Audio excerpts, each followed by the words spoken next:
আমার একটা ছোট ভাই ছিল। সে ক্লাস ষষ্ঠ শ্রেণীতে পড়ে। সে আমাকে প্রায় বলতো, আপু আমি তোমাকে বিয়ে করতে চাই। তার মুখে এসব কথা শুনে আমি বলেছিলাম এ হয় না। তারপর একদিন রাতে হোটেলে নিয়ে যা করেছিলাম তা যদি জানতে চান তাহলে গল্পটি মনোযোগ দিয়ে শুনুন। আমার নাম সুমাইয়া। বাবা মায়ের আদুরে একমাত্র মেয়ে আমি। আমার পরিবারে 2 ভাই 1 বোন। আমার বড় ভাইয়ের নাম আবুল আর ছোট ভাইয়ের নাম শিমুল। আমি কলেজে 2nd ইয়ারে পড়ি। আমার বয়স 20 বছর। আমার লাইফ আর 10টা মেয়ের মতো স্বাভাবিক না। অনেকেই বাজে মন্তব্য করতে পারেন। কিভাবে বিচার করবেন সেটা আপনাদের ইচ্ছা। আমি কলেজের 1st ইয়ারে পড়ি। আমার ছোট ভাই শিমুল মাত্র ক্লাস 6ষ্ঠ শ্রেণীতে পড়ে। শিমুলকে আমি ছোটবেলা থেকে অনেক স্নেহ করতাম। শিমুলকে আমি বোকা ভাবতাম, কারণ ও সব সময় বোকা হয়ে থাকত। আমরা 2 জন একই রুমে থাকি। শিমুল ভূতের গল্প পছন্দ করে। শিমুল যখন ছোট ছিল তখন আমি ওকে ভূতের গল্প পড়ে শোনাতাম। শিমুল ভূত এবং ভূতের গল্প ভয় পায়। শিমুলকে যখন ভূতের গল্প শোনাতাম তখন গল্প শুনে ভীষণ ভয় পেত, কিন্তু তারপরেও গল্পগুলো শুনত। কলেজে ওঠার পর আমার মনটা সবসময় অস্থির হয়ে থাকত। কলেজের ছেলেগুলো সবসময় আমার পেছনে লেগে থাকত। আমি কাউকে পাত্তা দিতাম না, কারণ আগে মনে করতাম আমার পরিবারের সবাই খুব সম্মানিত। আমার উচিত আমার পরিবারের সম্মানটা ধরে রাখা। একদিন শিমুল কোনো এক ভূতের ছবি দেখে মোবাইলে। মুভি দেখে ও ভীষণ ভয় পায়। এতটা ভয় পায় যে নিজের বিছানায় একা ঘুমাতে ভয় পাচ্ছিল। শিমুল আমার কাছে এসে রিকোয়েস্ট করে যাতে আমি ওর সাথে গিয়ে ঘুমাই। আমি প্রথমে ওকে নিয়ে খুব হাসাহাসি করি, কিন্তু আমি দেখি ও সত্যিই ভয় পেয়েছে। কিছুতেই একা ঘুমাতে যাবে না। কিছু উপায় না পেয়ে আমি ওর সাথে শুতে গেলাম। আমার উদ্দেশ্য ছিল এই যে শিমুল ঘুমিয়ে পড়লে আমি নিজের বিছানায় ফিরে আসব। অনেকক্ষণ হয়ে গেলে আমি ভাবলাম শিমুল ঘুমিয়ে পড়েছে। নিঃশব্দে ওর বিছানায় ছেড়ে নিজের বিছানায় চলে এলাম। কিছুক্ষণ পর শিমুল ঘুম থেকে উঠে বসে। আমি দৌড়ে নিজের বিছানায় ছেড়ে ওর কাছে গেলাম। ও ভয়ে চিৎকার করছে। আমি শিমুলকে বললাম, কি হয়েছে তোর? শিমুল বলল, আপু তুমি আমাকে রেখে অন্য রুমে চলে গেলে কেন? আমি একা একা থাকতে ভয় পাই। তাছাড়া আমি ভূতকে বেশি ভয় পাই। ও কান্না করা শুরু করছে। আমি শিমুলকে সান্ত্বনা দিয়ে বললাম, লক্ষ্মী ভাই আমার, তুই আর কাঁদিস না। আমি কথা দিলাম কাল থেকে তুই আমার রুমে একসাথে ঘুমাবি। সত্যি বলছো আপু, কাল থেকে আমি তোমার রুমে ঘুমাবো? হ্যাঁ সত্যি বলছি। আমার ভাই একা একা রুমে ভয় পেয়ে কষ্ট পাবে, এটা আমি চাই না। আমি বুঝতে পারলাম ও ভীষণ ভয় পেয়ে আছে। আমি কোনো উপায় দেখলাম না। শিমুলের পাশে শুয়ে পড়লাম। শিমুল কিছুক্ষণ পরে ও চিৎকার মেরে উঠল। আমি বললাম, কি হয়েছে শিমুল? শিমুল বলল, আপু আমি ভূতের স্বপ্ন দেখেছি। শিমুল তখন ভয় পেয়ে গেল। আমি বললাম, আমি তো তোর পাশে আছি। শিমুলকে আমি যতখানি বোকা ভেবেছিলাম আসলে সে ততখানি বোকা না। এখন থেকে প্রতি রাতে শিমুল আমার রুমে ঘুমায়। একদিন রাতে শিমুল আমাকে এমন একটা কথা বলল যা শোনার পর আমার দম বন্ধ হয়ে আসছিল। ও আমাকে বলল, আপু তুমি অনেক সুন্দর। আপু আমি তোমাকে বিয়ে করতে চাই। আমি বললাম, বোকা তুই এসব কি বলছিস? আমরা বিয়ে করতে পারবো না। কেন আমরা বিয়ে করতে পারবো না? আমি বললাম, কারণ আমরা ভাই বোন। শিমুল জিজ্ঞাসা করল, ভাই বোন হলে কেন বিয়ে করতে পারবে না? আমি বললাম, যাদের মাঝে রক্তের সম্পর্ক আছে তারা একে অপরকে বিয়ে করতে পারে না। ধর্মে নিষেধ আছে, না মানলে পাপ হয়। শিমুল বলল, নবী আদমের যুগে তো তারা বিয়ে করেছিল। শিমুলের কথা শুনে চমকে উঠি। শিমুলকে জিজ্ঞাসা করি, কে ওকে বলেছে এসব?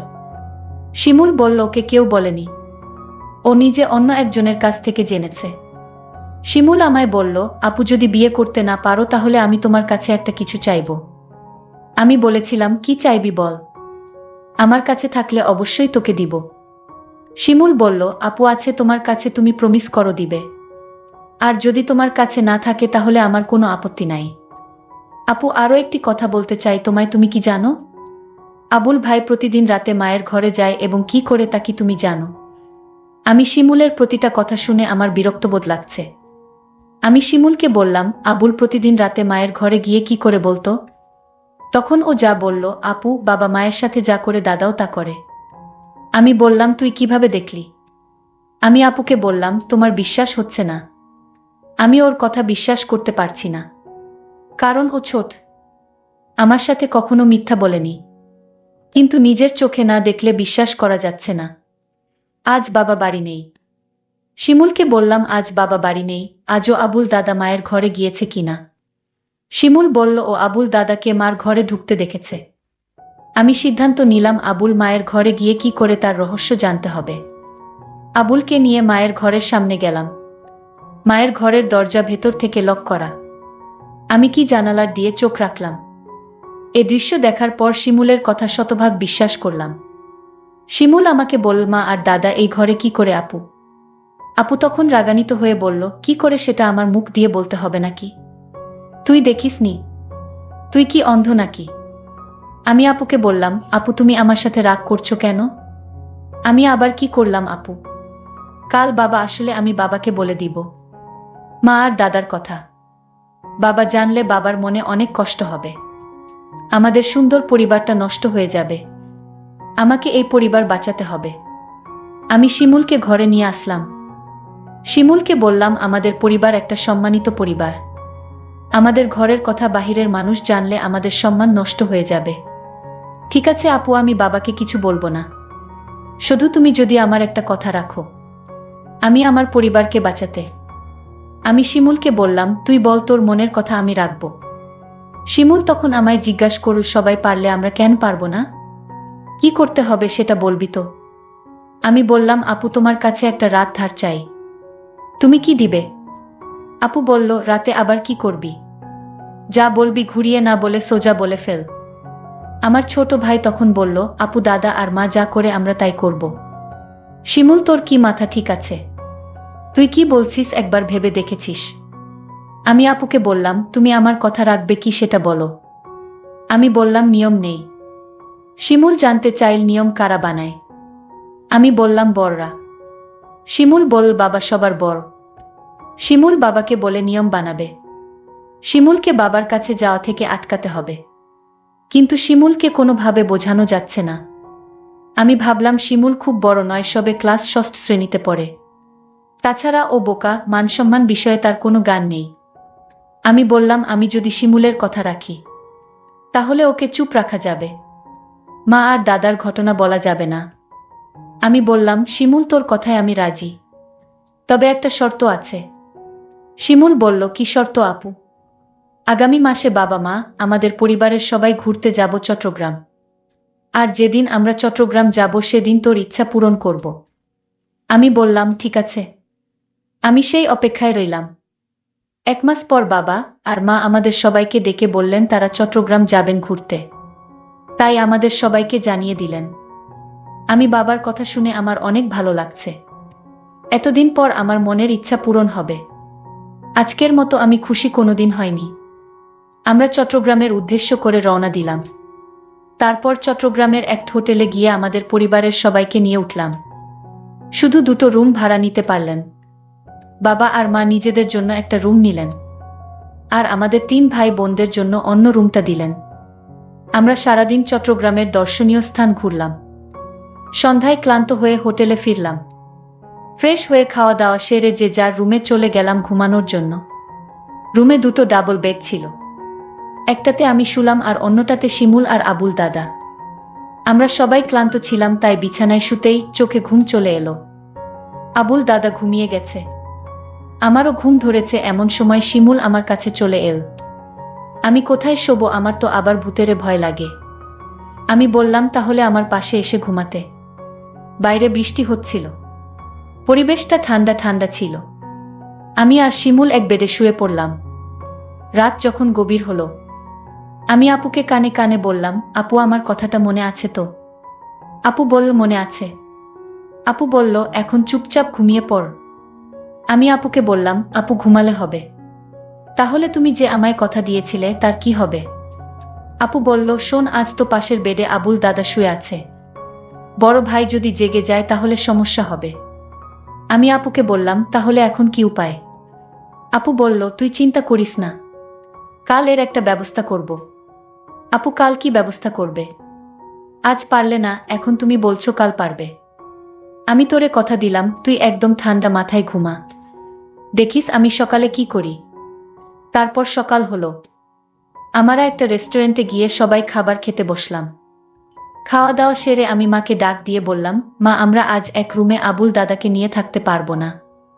আপু মাকে বুঝিয়ে বলল, মা কাল রাতে আবুল দাদা এমনভাবে নাক ডাকা শুরু করছিল আমরা সারা রাত ঘুমাতে পারিনি।